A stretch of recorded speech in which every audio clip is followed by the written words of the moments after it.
অতি সত্বর ডিসেম্বরের ভিতর নির্বাচন দিতে হবে। সেই নির্বাচন ফেয়ার দিতে হবে, সেই নির্বাচন যেন জনগণ অংশগ্রহণ করতে পারে। বিগত দিনে যে নির্বাচন হয়েছে সেই নির্বাচনে কোনো জনগণ ছিল না, সেই নির্বাচনে শুধু পুলিশ ছিল আর কুকুর ছিল।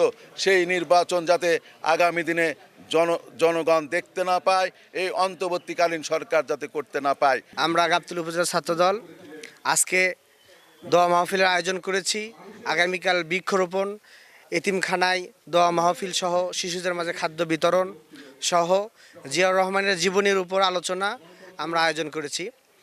আমরা আজকের এই দিনে জিয়াউর রহমান তার যে শাসন আমল 2 বছর তার কিছু বেশি 8 মাস 9 দিন, সেই সময়ে তিনি 19 দফা দিয়েছিলেন। সেই 19 দফার মধ্যে বাংলাদেশ বর্তমান যে আধুনিক রাষ্ট্রের যে রূপকার আমরা জিয়াউর রহমানকে বলতেছি, সেই 19 দফার মধ্যেই জিয়াউর রহমান বাংলাদেশকে কিভাবে উন্নত রাষ্ট্র হিসেবে গড়ে তোলা যায় সেই রূপরেখা প্রকাশ করেছিলেন। মহান স্বাধীনতার ঘোষক প্রয়াত রাষ্ট্রপতি শহীদ জিয়াউর রহমানের আজকে 44তম শাহাদত বার্ষিকী।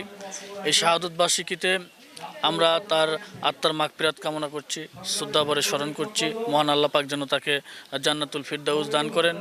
তিনি বাংলাদেশের মানুষের জন্য, এই বাংলাদেশের জন্য যিনি যা রেখে গেছেন, যা করে গেছেন তা অবস্মরণীয় হয়ে থাকবে। যতদিন বাংলাদেশ থাকবে, যতদিন বাংলাদেশের গণতন্ত্র থাকবে, যতদিন বাংলাদেশের লাল সবুজের পতাকা থাকবে, ঠিক ততদিন শহীদ রাষ্ট্রপতি জিয়াউর রহমানের কৃতি অমর হয়ে থাকবে বাংলাদেশে। শহীদ প্রেসিডেন্ট জিয়াউর রহমানের জন্মভূমি আমার জন্মভূমি, এজন্য আমি অনেক গর্বিত।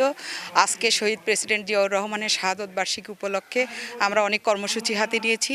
তার মধ্যে ফ্রি চিকিৎসা ক্যাম্প, তারপর দোয়া মাহফিল এবং আলোচনা সভা সহ দুস্থদের মাঝে খাবার বিতরণ সহ আমরা আজকে সারাদিন ওনার শাহাদত বার্ষিকী উপলক্ষে কর্মসূচি হাতে গ্রহণ করেছি।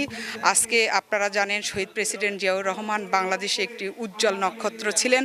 উনি যেভাবে আমাদের দেশকে আলোর মুখ দেখিয়েছেন, ওনার 19 দফার মাধ্যমে আমরা সে আলোর বার্তা উনি রেখে গেছেন। আমরা সেটিকে আমরা বিএনপি সহ বাংলাদেশের জনগণ এটিকে অনেক 19 দফাকে অনেক স্বাচ্ছন্দ্যে গ্রহণ করেছে।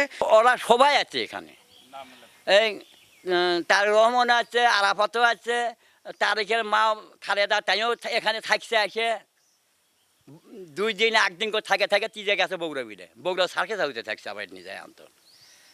কিন্তু একে তো সবাই ভালো, খারাপ কেউ না। একের